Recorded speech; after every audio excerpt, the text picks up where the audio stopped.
ഞാനൊരു 3 മാസമായിട്ട് BJP വന്നത്. ഞാൻ 35 വർഷമായിട്ട് കോൺഗ്രസിന്റെ ഇതായിരുന്നു. കോൺഗ്രസിന്റെ കൊടുങ്ങല്ലൂർ മണ്ഡലത്തിൽപ്പെട്ട പൊയ്യം മണ്ഡലം പ്രസിഡന്റ് ആയിരുന്നു ഞാൻ. അപ്പൊ എനിക്കൊരു 35 വർഷം ബന്ധം ഉപേക്ഷിച്ചാണ്ടാണ് ഞാൻ BJP വന്നത്. BJP ദേശീയത, ആദ്യം രാഷ്ട്രം, അതിനുശേഷം രാഷ്ട്രീയം എന്നുള്ള മോദിയുടെ മുദ്രാവാക്യം നമുക്ക് ഭയങ്കര ഇഷ്ടമായി. അതുകൊണ്ടാണ് നമ്മ ഈ രാഷ്ട്രീയത്തിലേക്ക് വന്നത്. ഇനി എന്തായാലും നമ്മൾ BJP ഉണ്ടാവും. അഴിമതി ഇല്ലാത്ത ഭരണം 12 വർഷമായിട്ട് മോദി അഴിമതിയില്ലാത്ത ഭരണം. ഒരു മന്ത്രിയുടെ പേരിൽ പോലും ഒരു അഴിമതി ഇതുവരെയും പറഞ്ഞിട്ടില്ല. അത് തന്നെയാണ് ഇന്ത്യക്ക് വേണ്ടതും, ജനാധിപത്യ ഇന്ത്യക്ക് വേണ്ടതും, മതേതര ഇന്ത്യക്ക് വേണ്ടതും. പിന്നെ തീർച്ചയായിട്ടും ജയിക്കും. കാരണം 2 സർക്കാർ മാറി മാറി ഭരിച്ച് ഒരുവിധമായിട്ടുണ്ട്. കേരളം കുതിച്ച് കേരളം എന്നാണ് എഴുതി വെച്ചിരുന്നെങ്കിലും കേരളം ശരിക്കും കിതക്കാണ്. അപ്പൊ അതുകൊണ്ട് ഇപ്രാവശ്യത്തെ വോട്ട് കൂടുതലും ഭൂരിപക്ഷം BJP പോകുന്നതാണ് ഞാൻ പ്രതീക്ഷിക്കുന്നത്. അങ്ങനെ തന്നെ സംഭവിക്കട്ടെ എന്ന് പ്രാർത്ഥിക്കുന്നു. സാർ നമസ്കാരം. നമസ്കാരം സാറേ, ഇപ്പോ നരേന്ദ്രമോദിയെ കാണാനായിട്ട് തിരികെയാണല്ലോ കൊച്ചിയിൽ. എത്രത്തോളം പ്രതീക്ഷകളുണ്ട് BJP ഇത്തവണ? BJP ഇത്തവണ എന്തായാലും ഇത്തവണത്തെ ഇലക്ഷൻ BJP ആയിരിക്കുള്ളൂ. ഒരു ഏകദേശം ഒരു 35 സീറ്റ് നമുക്ക് കിട്ടുമെന്ന് നമ്മൾ ഭയങ്കരമായിട്ട് പ്രതീക്ഷിക്കണം. കാരണം 35 വർഷമായിട്ട് ഇടതുപക്ഷം ഭരിച്ചിരുന്ന തിരുവനന്തപുരം കോർപ്പറേഷൻ നമുക്ക് കിട്ടാന്നുണ്ടെങ്കിൽ നമ്മൾ ആ 35 അത്രയും സീറ്റ് തന്നെ നമ്മൾ ഇവിടെ നിയമസഭയെ പിടിക്കും. എന്തായാലും നമ്മൾ നല്ല ഓക്കെ അടിപൊളിയായിട്ട്, അതായത് മാറാത്തത് മാറും, ഉറപ്പ്. എത്ര വർഷമായിട്ട് BJP പ്രവർത്തിക്കുന്നു? ഞാനൊരു 3 മാസമായിട്ട് BJP വന്നത്. ഞാൻ 35 വർഷമായിട്ട് കോൺഗ്രസിന്റെ ഇതായിരുന്നു. കോൺഗ്രസിന്റെ കൊടുങ്ങല്ലൂർ മണ്ഡലത്തിൽപ്പെട്ട പൊയ്യം മണ്ഡലം പ്രസിഡന്റ് ആയിരുന്നു ഞാൻ. അപ്പൊ എനിക്കൊരു 35 വർഷം ബന്ധം ഉപേക്ഷിച്ചാണ്ടാണ് ഞാൻ BJP വന്നത്. BJP ദേശീയത, ആദ്യം രാഷ്ട്രം, അതിനുശേഷം രാഷ്ട്രീയം എന്നുള്ള മോദിയുടെ മുദ്രാവാക്യം നമുക്ക് ഭയങ്കര ഇഷ്ടമായി. അതുകൊണ്ടാണ് നമ്മ ഈ രാഷ്ട്രീയത്തിലേക്ക് വന്നത്. ഇനി എന്തായാലും നമ്മൾ BJP ഉണ്ടാവും. അഴിമതി ഇല്ലാത്ത ഭരണം 12 വർഷമായിട്ട് മോദി അഴിമതിയില്ലാത്ത ഭരണം. ഒരു മന്ത്രിയുടെ പേരിൽ പോലും ഒരു അഴിമതി ഇതുവരെയും പറഞ്ഞിട്ടില്ല. അത് തന്നെയാണ് ഇന്ത്യക്ക് വേണ്ടതും, ജനാധിപത്യ ഇന്ത്യക്ക് വേണ്ടതും, മതേതര ഇന്ത്യക്ക് വേണ്ടതും. ഈ ജമാഅത്ത് ഇസ്ലാമി പോലെയുള്ള ഒരു സംഘടനയുമായി കൂടിച്ചേർന്നുകൊണ്ടാണ് UDF ഇത്തവണ തെരഞ്ഞെടുപ്പിനെ നേരിടുന്നത്. അത് ഇവിടുത്തെ ഭൂരിപക്ഷ ജനത എങ്ങനെ കാണുമെന്നാണ് പ്രതീക്ഷിക്കുന്നത്? ഈ ജമാഅത്ത് ഇസ്ലാമിയുടെ കൂട്ടുപിടിച്ചുകൊണ്ട് ആണ് കോൺഗ്രസ് ഇപ്പൊ BJP പോലും കുറ്റപ്പെടുത്തുന്നത്. ജമാഅത്ത് ഇസ്ലാമി എന്താണെന്ന് നമ്മുടെ നാട്ടിലെല്ലാവർക്കും അറിയാം. ഇന്ത്യ വിഭജിക്കുന്ന സമയത്ത് വിഭജനം വൈകിയപ്പോ 8 അണക്ക് കത്തി വാങ്ങി കുത്തി വാങ്ങും പാകിസ്ഥാൻ എന്ന് പറഞ്ഞ ടീമാണ് ഈ ജമാഅത്ത് ഇസ്ലാമി. ആ ജമാഅത്ത് ഇസ്ലാമിയുടെ പിൻഗാമികളാണ് ഇപ്പൊ കോൺഗ്രസിന്റെ കൂട്ടുകെട്ട്. അത് തന്നെയാണ് കോൺഗ്രസിനെ എല്ലാ ഹിന്ദുസും ഉപേക്ഷിക്കുന്നതും ഭൂരിപക്ഷം വരുന്ന ഹിന്ദുസും BJP വിശ്വസിക്കുന്നതും. VD സതീശൻ പ്രതിപക്ഷ നേതാവിന്റെ പ്രവർത്തനങ്ങളും അല്ലെങ്കിൽ അദ്ദേഹത്തിന്റെ കാഴ്ചപ്പാടുകളോടും ഒരു കോൺഗ്രസ് പ്രവർത്തനം എന്നുള്ള നിലയിൽ താങ്കളുടെ ഒരു അഭിപ്രായം എന്താണ്? ശരിക്കും കോൺഗ്രസ് പ്രവർത്തനം എന്നുള്ള ഒരു നിലക്ക് അഭിപ്രായം? ഓക്കെ, ശരിക്കും VD സതീശനൊരു അഹങ്കാരിയാ. ആ അഹങ്കാരി ഏറ്റവും കൂടുതൽ അദ്ദേഹം എതിർക്കുന്നത് ഹൈന്ദവ സംസ്കാരങ്ങളെ, ഹിന്ദുസിനെ എതിർക്കാണ്. അത് കൂടെ നിന്നുകൊണ്ട് ഈ പറഞ്ഞ ജമാഅത്ത് ഇസ്ലാമിയുടെ ഒക്കെ കൂടെ നിന്നുകൊണ്ടാണ് അദ്ദേഹം ഹിന്ദുക്കളെ എതിർക്കുന്നത്. എന്തായാലും പറവൂര് ഇത്തവണ ഒരു പക്ഷേ നമ്മുടെ VD സതീശന്റെ വാട്ടർലൂ ആയിരിക്കും, തോറ്റിരിക്കും അദ്ദേഹം, ഉറപ്പായിട്ടും തോറ്റിരിക്കും അദ്ദേഹം. VD സതീശൻ പറവൂരില് തോറ്റിരിക്കും. പിണറായി വിജയൻ സർക്കാരിന് 100-ൽ എത്ര മാർക്ക് നൽകുന്നു?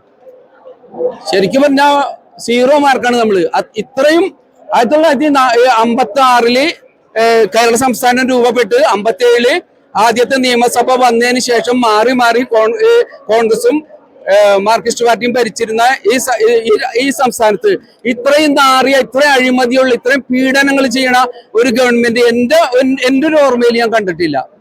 കറക്റ്റായിട്ട് പറയുന്നതാണ്. ഇത്രയും ജനവിരുദ്ധമായിട്ടുള്ള ഒരു ഗവൺമെന്റ് കേരളത്തിൽ ഉണ്ടായിട്ടില്ല എന്ന് തന്നെ പറയാം.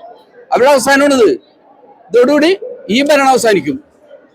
എങ്ങനെയുണ്ട് BJPയുടെ ഒരു ഇത്തവണ പ്രതീക്ഷകൾ എങ്ങനെയാണ്? ഇത്തവണ 2020 കൂടി വന്നതോടുകൂടി BJP അത്ഭുതം സൃഷ്ടിക്കും ഇത്തവണത്തെ നിയമസഭാ തെരഞ്ഞെടുപ്പിൽ. ഒരു സംശയമില്ല. പറയാനുള്ള കാരണം എന്താണ്? കാരണം അത്രയധികം മാറ്റങ്ങളാണ് നമ്മുടെ നാട്ടിൽ നടന്നുകൊണ്ടിരിക്കുന്നത്. പിണറായി സർക്കാരിന് 100-ൽ എത്ര മാർക്ക് കൊടുക്കും? 100-ൽ ഒരു 10 മാർക്ക് കൊടുക്കാം, അത്രേ ഉള്ളൂ. UDF അധികാരത്തിൽ വരുമെന്ന് പറഞ്ഞുകൊണ്ട് വലിയ പ്രചരണവും അതോടൊപ്പം തന്നെ പദയാത്രയോടൊപ്പം നടന്നുകൊണ്ടിരിക്കുകയാണ്. അതിനെങ്ങനെയാണ് കാണുന്നത്? UDF അധികാരത്തിൽ വരാനുള്ള സാധ്യത വളരെ വളരെ കുറവാണ്. NDA സഖ്യം തീരുമാനിക്കും കേരളം ആര് ഭരിക്കണമെന്നുള്ളത്. അത്രയ്ക്ക് വലിയ പ്രതീക്ഷയാണോ? അത്രയ്ക്ക് ഉറപ്പാണ്. ചേട്ടാ നമസ്കാരം. നമസ്കാരം. എന്റെ പേര് നിമേഷ്. സ്ഥലം എവിടെയാണ്? തൃശ്ശൂര്. മോദിജിയെ കണ്ടിരുന്നോ? മോദിജിയെ കണ്ടു, റോഡ് ഷോ ആ വഴിക്ക് പോകുമ്പോ കണ്ടു. എത്രത്തോളം പ്രതീക്ഷകൾ ഇത്തവണ BJPക്ക്? ഇത്തവണ ഈ അക്കൗണ്ട് തുറക്കുമോ കേരളത്തിൽ? ഇത്തവണ തീർച്ചയായും ഇവിടെ ഭാരതീയ ജനതാ പാർട്ടി NDA സഖ്യം ഇവിടെ അക്കൗണ്ട് തുറക്കല്ല, പ്രതീക്ഷിക്കുന്ന അധികാരത്തിൽ വരും, ഉറപ്പാണ്. കാരണം കേരളത്തിലെ ജനങ്ങളെ ഈ മതത്തിന്റെ പേരിൽ വേർതിരിച്ചുകൊണ്ട് നടത്തുന്ന രാഷ്ട്രീയം ഇത് ജനങ്ങൾ തിരിച്ചറിഞ്ഞു. അതിന്റെ ഒരു നേർക്കാഴ്ചയാണ് ഇപ്പോൾ കാണുന്നത്. BJP എന്ന പാർട്ടിയെ ഒരു മതേതര പാർട്ടിയല്ല എന്ന് ജനങ്ങളെ പറഞ്ഞ് പഠിപ്പിച്ചിട്ടുള്ളത് കൊണ്ട് ജനങ്ങൾ ഇപ്പോൾ അത് മനസ്സിലാക്കി. കേരളത്തിൽ ആകെ ഒരു പാർട്ടിയേ ഉള്ളൂ, അത് ഭാരതീയ ജനതാ പാർട്ടിയാണ്, മതേതര പാർട്ടി. ഈ ഇടത് വലത് മുന്നണികൾ മാറി മാറി ഭരിച്ചിട്ട് ഇവിടെ മതം, രാഷ്ട്രീയം, ജാതി ഇത് പറഞ്ഞുകൊണ്ടാണ് അവർ അധികാരത്തിലെത്തുന്നത്. ഇത് അവർ അധികാരത്തിലെത്തിക്കഴിഞ്ഞാൽ ജനങ്ങൾക്ക് ആവശ്യമായ കാര്യങ്ങളൊന്നും ചെയ്യാതെ അവർ ഒഴിഞ്ഞു മാറുകയാണ് ചെയ്യാറ്.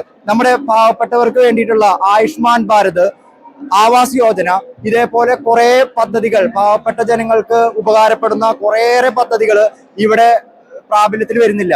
BJP ഭരിക്കുന്ന സംസ്ഥാനങ്ങളിലെല്ലാം ഇത് പ്രാബല്യത്തിൽ വരുന്നു. ഇതെല്ലാം ജനങ്ങൾ മനസ്സിലാക്കുന്നു. അതിന്റെ ഒരു നേർക്കാഴ്ചയാണ് ഇപ്പോൾ ഇവിടെ കാണുന്നത്. എറണാകുളം ഫുൾ ഇപ്പോൾ നമ്മൾ കണ്ടില്ലേ, ഈ ജനസാഗരം ജാതി മത രാഷ്ട്രീയങ്ങൾക്ക് അപ്പുറമാണ്. ഹിന്ദു, മുസ്ലിം, ക്രിസ്ത്യൻ എല്ലാവരും ഉണ്ട്. അതില് ഒരു ജാതി തിരിവില്ല. BJP ഇപ്പോഴും മതേതര പാർട്ടി തന്നെയാണ്. ജനങ്ങൾ അത് മനസ്സിലാക്കിയിരിക്കുന്നു. അതിന്റെ നേർക്കാഴ്ച അത് കണ്ടപ്പോൾ വളരെയധികം സന്തോഷം. പിണറായി വിജയൻ സർക്കാരിന് 100-ൽ എത്ര മാർക്ക് കൊടുക്കും? ഒരു മാർക്കും കൊടുക്കില്ല. കാരണം ഈ 746 കോടി വയനാട്ടിൽ നിന്നും പിരിച്ച 746 കോടി രൂപ, ഈ 746 കോടി രൂപയിൽ എത്ര കോടി രൂപയാണ് ചെലവാക്കിയത്? കൂടിപ്പോയി കഴിഞ്ഞ ഒരു 200 കോടി. ബാക്കി പൈസയൊക്കെ എവിടെ? ഊറാറിങ്കൽ അവരുണ്ടായിരുന്നു. ഈ പൈസകളൊക്കെ കണക്ക് നോക്കുമ്പോൾ ഇതൊന്നും ജനങ്ങളുടെ കയ്യിലേക്ക് എത്തിയിട്ടില്ല. ഈ പൈസയൊക്കെ എങ്ങോട്ട് പോയി? ഇതെല്ലാം ജനങ്ങൾ തിരിച്ചറിയുന്നു. ഇത് അവർ പറയുന്ന കണക്കുകളല്ല. പക്ഷെ ജനങ്ങൾ ഇപ്പോൾ സോഷ്യൽ മീഡിയ ഉണ്ട്, നമ്മുടെ നവമാധ്യമങ്ങൾ, ഇതിലൂടെയൊക്കെ കറക്റ്റായിട്ട് കാര്യങ്ങൾ ജനങ്ങൾ മനസ്സിലാക്കുന്നു. പക്ഷെ ഇവിടെയുള്ള മാധ്യമങ്ങളൊന്നും സത്യം പറയുന്നത് ജനങ്ങൾക്കറിയാം. ഒക്കെ BJPക്ക് എതിരാണ് എന്ന് ഞാൻ അങ്ങനെ പറയുന്നില്ല. പക്ഷെ BJP അടിച്ചമർത്താനാണ് ശ്രമിക്കുന്നത് ഇവിടെയുള്ള മാധ്യമങ്ങളെല്ലാം കൂടുതലും. പക്ഷെ BJPയെ അടിച്ചമർത്താൻ ശ്രമിച്ചാലും ഭാരതീയ ജനതാ പാർട്ടി ഇപ്രാവശ്യം കേരളത്തിൽ വന്നിരിക്കും. അത് വരുന്നത് ഉയർത്തെഴുന്നേൽപ്പാണ്. അത് പ്രതീക്ഷിക്കുന്നതിനേക്കാളും അപ്പുറമായിരിക്കും. ചേച്ചി നമസ്കാരം. പേരെന്തായിരുന്നു? സൗമ്യ. എവിടെയാ സ്ഥലം? എവിടെയാ? തൃശ്ശൂര്. തൃശ്ശൂർ ഇത്തവണ BJP പിടിക്കും? തീർച്ചയായിട്ടും 100%. മോദിയെ കണ്ടിരുന്നോ? കണ്ടിരുന്നു. എത്രാമത്തെ തൊട്ടാ കാണുന്നത്? ഞാൻ 2ാമത്തെ പ്രാവശ്യമാണ് കാണുന്നത്. മുന്നേ കണ്ടത്? മുന്നേ തൃശ്ശൂര് വന്നപ്പോ കണ്ടിരുന്നു.